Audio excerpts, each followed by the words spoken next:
माणसाच्या जीवनामध्ये समस्या कालही होत्या, आजही आहेत आणि भविष्यातही राहणार आहेत.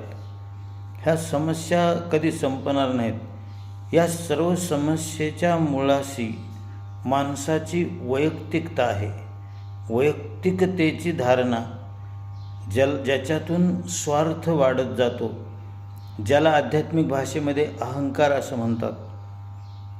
ही जी माणसाची अहंकाराची, मीपणाची भूमिका आहे, ही भूमिकाच त्याला जगापासून वेगळं करते आणि स्वतःचा कधी न संपणारा स्वार्थ माणूस पूर्ण करण्यासाठी धावू लागतो. याच्यातूनच अनंत समस्या जन्माला येतात.